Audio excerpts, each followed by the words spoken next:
Bonjour à tous. J'espère que chacun se remet de ces moments difficiles. Je crois que chacun de nous avons été touchés et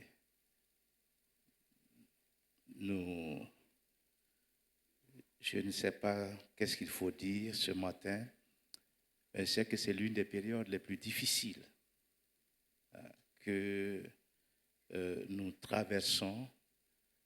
Ben, tout est entre les mains du Seigneur.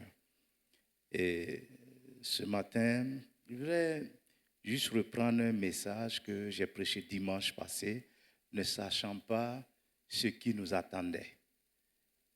Dimanche passé, j'étais à l'église de Colmar où le titre du message était « Lorsque le disciple doute », cas de Jean-Baptiste. C'est des moments difficiles et nous savons que même dans ces moments difficiles, Dieu est là. Hein? Vous vous rappelez bien, le frère Georges aime chanter, il est là. Il est là. Dans les moments les plus difficiles. Mais ce que je voudrais dire, les circonstances, les situations ne doivent pas nous contrôler. Parce que facilement, dans ces choses, on peut se tromper. Mais remettons-nous entre les mains de celui qui connaît tout, de celui qui sait tout. Dieu est fidèle, on est frappé de plein fouet, mais celui qui blesse est celui qui guérit aussi. Il saura panser nos plaies, il saura combler nos faiblesses, afin que nous tenions bon. Lorsque le disciple doute, et je crois que chacun de nous, à un certain moment, nous avons douté. Pas que nous avons perdu la foi, mais simplement parce que nous avons douté. Nous avons fait des confessions. Nous avons fait des proclamations. Et qui, malheureusement, ne sont pas allées dans le sens que nous voulions. On commence à se dire, est-ce vrai? On commence à se dire, pourquoi cela? Nos pourquoi souvent arrivent parce que nous arrivons à un moment de faiblesse. Mais cela ne doit pas justement nous garder là où nous sommes. Ou je dirais, cela ne doit pas justement nous bloquer pour nous empêcher de faire ce que Dieu veut que nous fassions et que nous puissions atteindre notre destinée. Matthieu chapitre 11, versets 2 à 6. Matthieu chapitre 11, versets 2 à 6. Il s'agit du cas de Jean-Baptiste. Il s'est retrouvé en prison.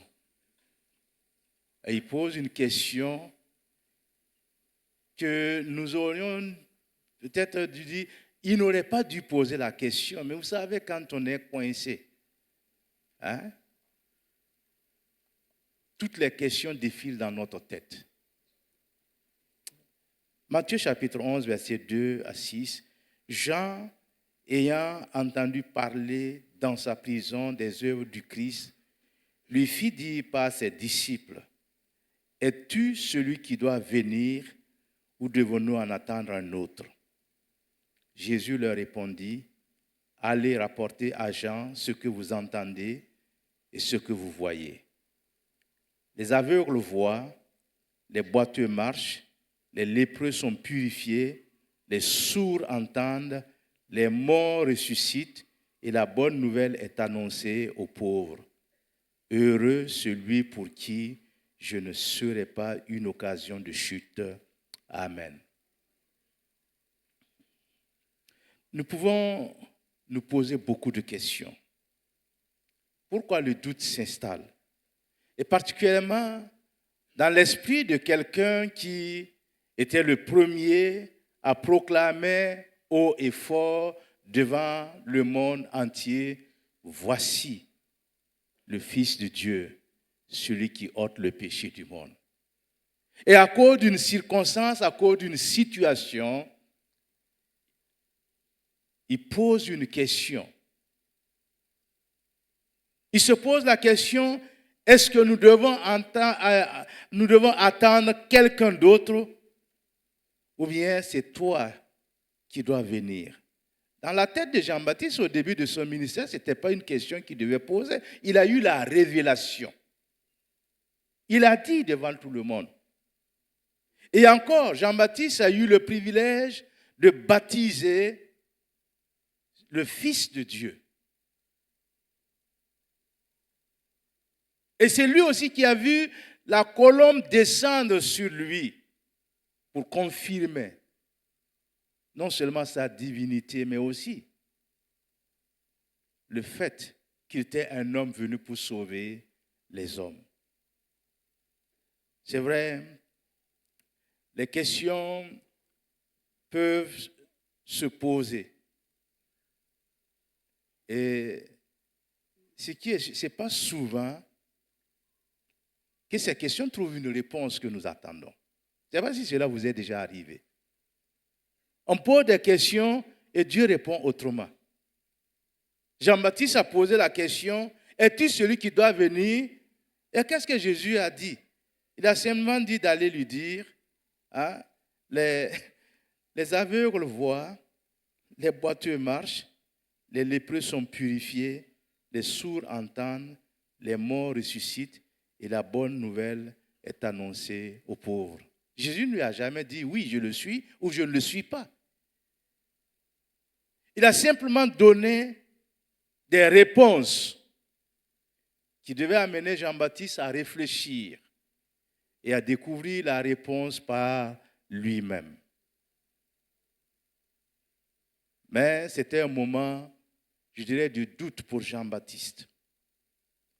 De doute parce que c'était aussi son moment de faiblesse absolue. S'il avait volé et qu'on l'avait mis en prison, s'il avait tué, qu'on l'avait jeté en prison, on pouvait comprendre. Mais ni l'un ni l'autre. Parce qu'il a simplement dit la vérité, on l'a jeté en prison. La prison, ce n'est pas le meilleur endroit.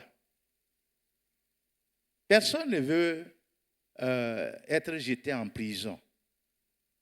Est-ce qu'il y a un candidat? La Mako est ouverte.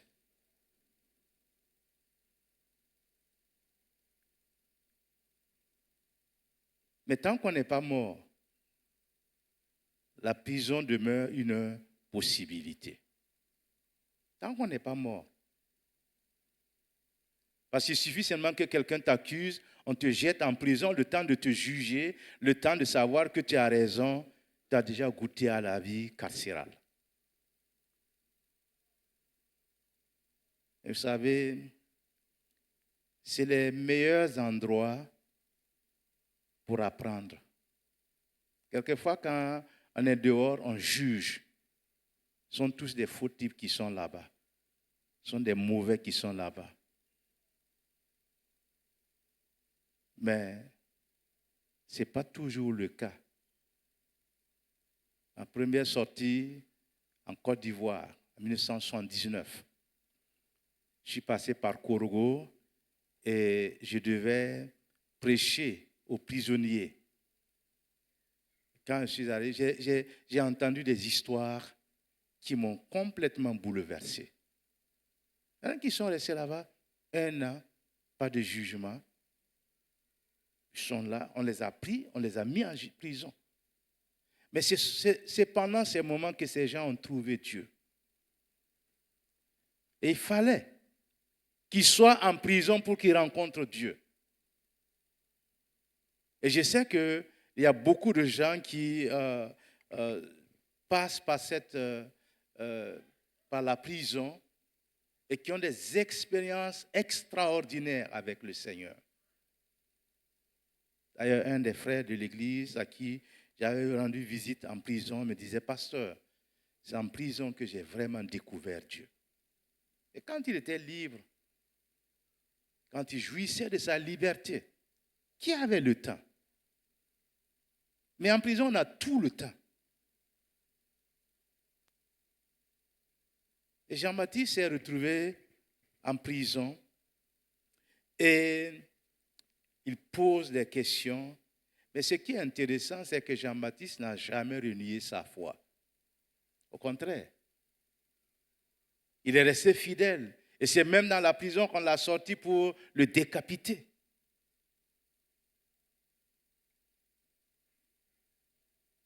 Un célèbre écrivain américain, chrétien, Philip Yancey, a écrit un livre intitulé The Jesus I Never Knew, le Jésus que je n'ai jamais connu.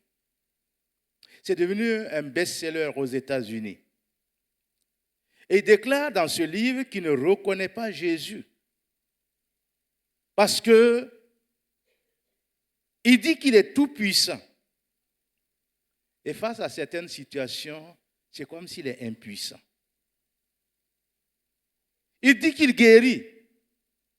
Et devant certaines maladies, il semble ne pas pouvoir faire quelque chose.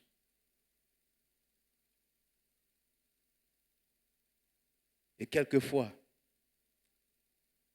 nous avons tendance à dire, à dicter au Seigneur ce qu'il doit faire. Comme si il ne savait pas ce qu'il fallait faire.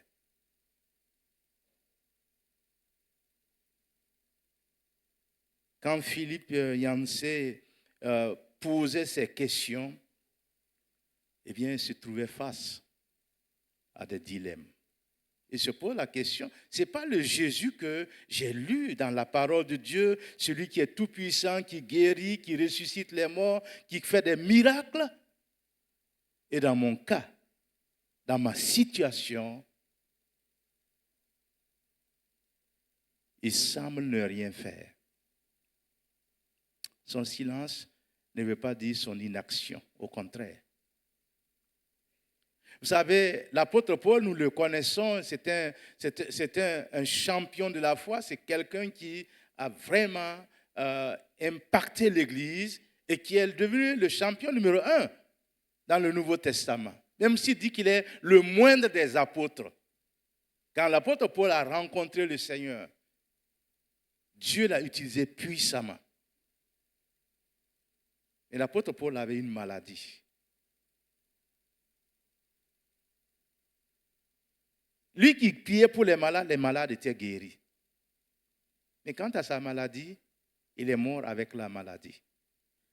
Et quand nous lisons dans l'épître de Paul aux Corinthiens, il dit qu'à 3 reprises, il a prié, il a demandé la guérison.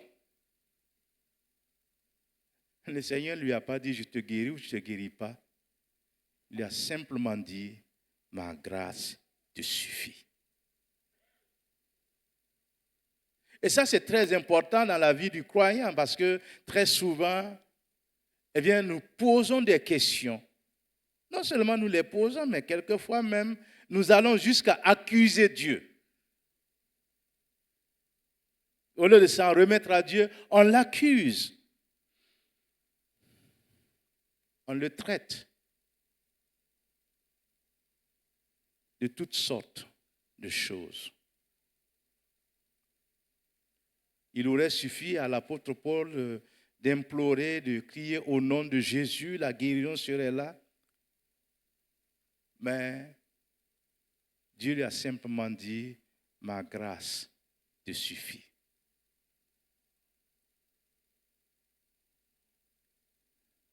Et Philippe Yancey pose la question, comment peut-on comprendre ce Jésus qui est pourtant réel, qui est pourtant puissant et qui est vivant?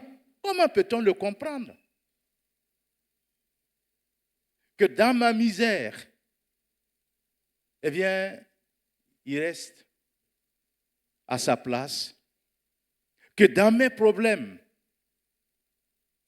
il ne lève pas le petit doigt.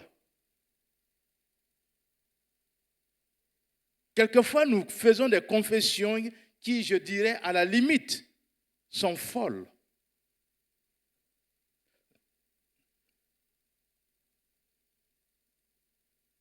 Jean-Baptiste a proclamé haut et fort qui est Jésus. Et je dirais que le doute arrive quelquefois à des moments inattendus. On est pris dans le doute. Au fond de sa prison, Jean-Baptiste a commencé à se poser des questions. Tout ça pour ça. Il est proclamé. Il est le premier à dire que Jésus est le Fils de Dieu. J'ai eu le privilège de le baptiser. Mais voilà que là où il se trouve, il a laissé, on m'a jeté en prison. Et pourtant, il délivre les gens d'une façon extraordinaire. Vous savez, les voies de Dieu ne sont pas nos voies. Les voies de Dieu ne sont pas nos voies. Peut-être que la voie la plus difficile est celle qu'il utilise pour nous apprendre les leçons de vie. J'ai vu de mes propres yeux, quand j'étais tout petit, un frère qui était bien, à nos yeux, solide à la foi. Un frère, je dirais, qui était, pour nous, il était diacre, fort, un exemple. Et successivement, il a perdu ses 3 enfants. 3 de ses enfants sont morts, ne pouvant tenir, parce que non seulement là, il y a ces questions intérieures, mais il y a aussi la pression extérieure. Ce frère s'est permis d'aller consulter un charlatan. Et lorsque le pasteur lui a posé la question, pourquoi il a fait ça, il a simplement répondu qu'il ne se retrouvait pas et qu'il ne comprenait pas Dieu. Mais est-ce pourtant qu'il a eu la réponse à ces questionnements? Il y a eu plusieurs années en arrière, peut-être il y a 30 ans en arrière, un frère de cette église que j'aimais bien. Quand il s'est converti, nous avons essayé de l'encadrer. Il est issu d'une famille très, très, très forte dans l'islam. Et à un certain moment, il a commencé à avoir des problèmes. Il a commencé à avoir des problèmes et lui-même, son comportement était devenu bizarre. Je lui ai posé la question, frère, je remarque que ça ne va pas. Il m'a dit, effectivement, pasteur, ça ne va pas. Comment ça peut aller? Moi, avant d'être chrétien, rien ne me manquait. J'avais tout à ma disposition.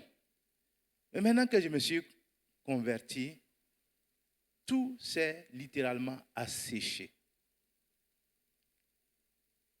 Il dit, pourtant, je ne suis pas habitué à cette vie-là. J'ai dit, mais maintenant que tu es dans cette situation, demande au Seigneur la grâce de t'habituer à cette vie-là. Il a dit, ce n'est pas possible. Je lui ai dit, mon frère, quand tu étais dans le monde, que tu trompais les gens, que tu volais, ta conscience ne te disait absolument rien. Malheureusement, ce frère a abandonné la foi. Il a abandonné la foi. Il a chassé sa femme. J'avais célébré leur mariage. Je suis allé pour le voir. Il dit, pasteur, rentrez chez vous. Quand j'aurai besoin de vous, je vous appellerai.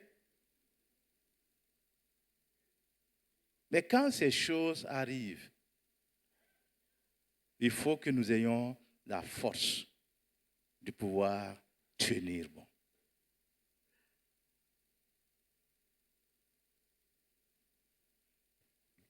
En 1987, j'ai perdu un de mes enfants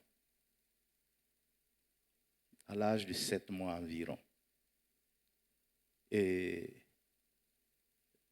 je n'étais pas là. Quand je suis rentré, on m'a dit, c'est la mère, on dit, c'est telle sœur qui a fait ça.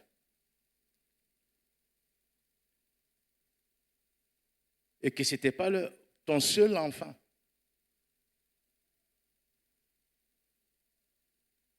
Et quand on a commencé à à faire des choses, à me pousser.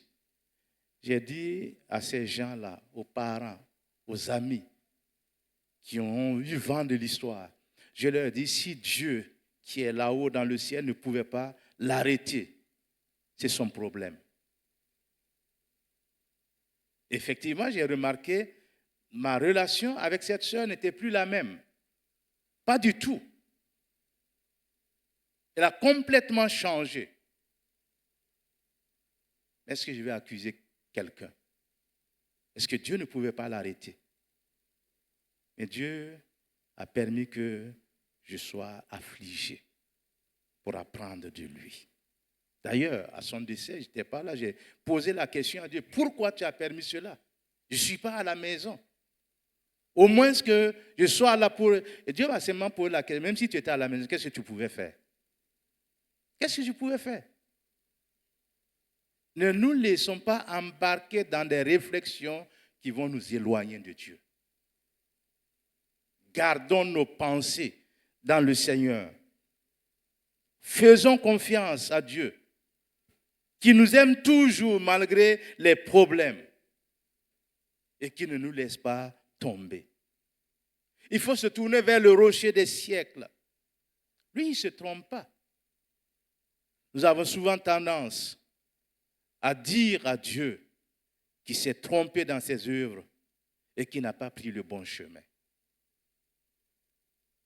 Mais Dieu sait où mène notre chemin. Un homme de Dieu, Asaph, dans le psaume 73e, versets 1 à 8. Asaph s'est posé des questions en regardant les méchants tout autour de lui qui semblent prospérer. Et Asaph disait qu'il semblait même les envier. Hein? Pourquoi le méchant, hein, il attend de richesses? Pourquoi tant d'embonpoint? Pourquoi tant de choses? Et lui, non. Écoutez sa réflexion. Oui, Dieu est bon pour Israël, pour ceux qui ont le cœur pur. Toutefois, mon pied allait fléchir. Mes pas étaient sur le point de glisser, car je portais envie aux insensés en voyant le bonheur des méchants. Rien ne les tourmente jusqu'à leur mort, et leur corps est chargé d'embonpoint. Ils n'ont aucune part aux souffrances humaines. Ils ne sont point frappés comme le reste des hommes. Aussi, l'orgueil leur sert de collier. La violence est le vêtement qui les enveloppe. L'iniquité sort de leurs entrailles. Les pensées de leur cœur se font jour. Ils raillent et parlent méchamment d'opprimés. Ils profèrent des discours hautains. Ainsi sont les méchants, toujours heureux. Ils accroissent leur richesse. C'est donc en vain que j'ai purifié mon cœur et que j'ai lavé mes mains dans l'innocence. Chaque jour, je suis frappé. Tous les matins, mon châtiment est là. Si je disais, je veux parler comme eux, voici, je trahirais la race de tes enfants. Quand j'ai réfléchi là-dessus pour m'éclairer, la difficulté fut grande à mes yeux, jusqu'à ce que j'eusse pénétré dans les sanctuaires de Dieu et que j'eusse pris garde au sort final des méchants. Oui, tu les places sur des voies glissantes, tu les fais tomber et les mets en ruine. Et quoi? En un instant, les voilà détruits. Ils sont enlevés, anéantis par une fin soudaine. Il est arrivé à cette réflexion parce qu'il a compris que la fin des méchants est proche. Mais lui, il souffrait. Il souffrait parce que quand il regardait tout autour, il voyait ce qui se passait. Il ne comprenait absolument rien. Et dit qu'il était sur le point de glisser. Sur le point de glisser. Jusqu'à ce qu'il eût pénétré le sanctuaire de Dieu pour comprendre le sort réservé aux méchants. Mes frères et mes sœurs,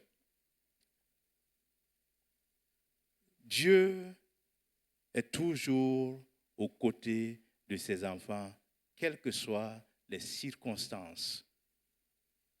Et dans ces circonstances et ces situations qui peuvent essayer d'ébranler notre foi, ne regardons pas à ces circonstances-là, ne regardons pas à ces situations qui semblent nous dépasser. Regardons à celui qui est maître des circonstances et des situations. Regardons à celui qui contrôle toutes choses. Regardons à celui qui est tout-puissant. Quelquefois, il laisse faire pour que nous puissions apprendre la leçon. Nous sommes des enfants de Dieu et Dieu voudrait que nous puissions toujours lever les yeux vers lui pour lui confier notre avenir. Dans l'histoire de l'Église, nous voyons des gens qu'on a tués par l'épée. Il y en a qu'on a jetés en prison. Mais comme ce disciple du Seigneur, qui devait être brûlé au bûcher, on lui a simplement dit de renier le Seigneur et il aurait été libéré. Et il a dit, depuis que je l'ai connu, il ne m'a jamais déçu.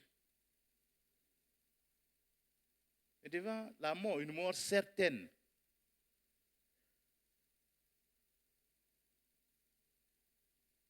nous devons beaucoup réfléchir à ces situations qui peuvent survenir dans notre marche avec le Seigneur. Dieu est fidèle. Dieu est bon. Dieu a le regard sur nous. Nous sommes la prunelle de ses yeux. Et s'il permet que quelque chose arrive, il ne permettra pas que nous succombions. Si nous restons fidèles à lui. Alors, que dire en des temps, des circonstances comme ce que nous vivons aujourd'hui? Nous aurions bien voulu que nos deux bien-aimés soient encore des nôtres aujourd'hui. Soit la secrétaire, comme je le disais vendredi matin, nous avons travaillé pendant 28 ans. Et soit Georges.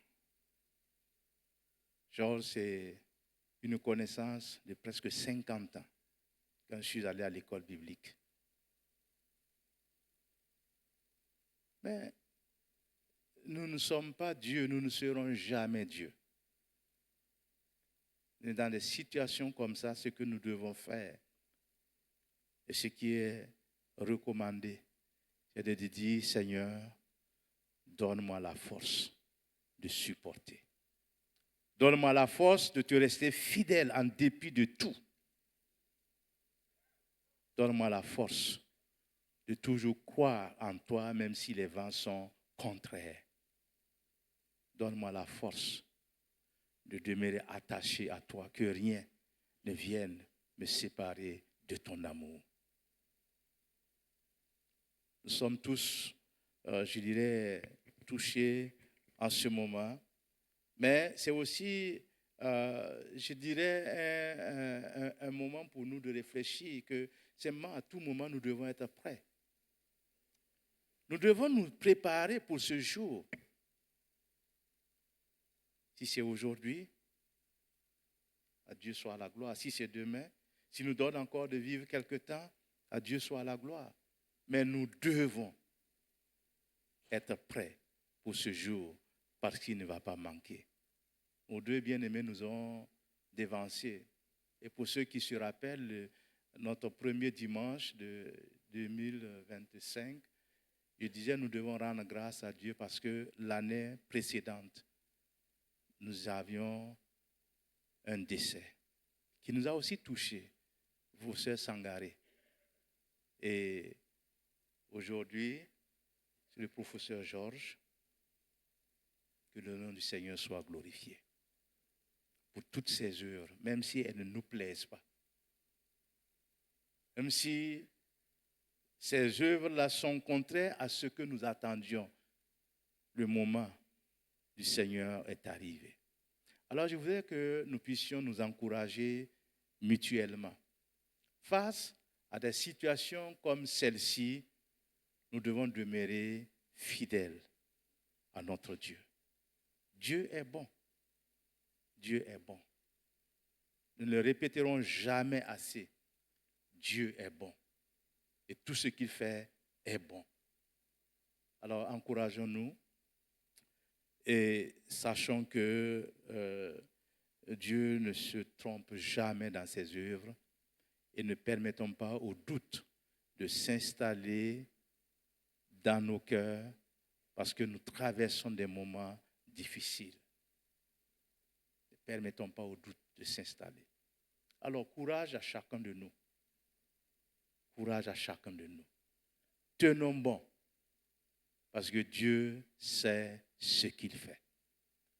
Seigneur, nous te disons merci pour ces moments. Moments, Seigneur, difficiles pour nous, pour ton Église, pour chacun de nous. Nous voulons te demander une chose. Garde-nous fidèles à toi. Donne-nous de nous accrocher à toi en dépit de tout ce qui se passe. Et que, Seigneur, notre Dieu, cela nous serve afin que nous puissions nous préparer pour ce jour. Seigneur, ce matin, je prie pour ton Église ici présente, pour ceux qui sont, Seigneur, hors de l'Église, particulièrement pour les deux familles, pour les connaissances.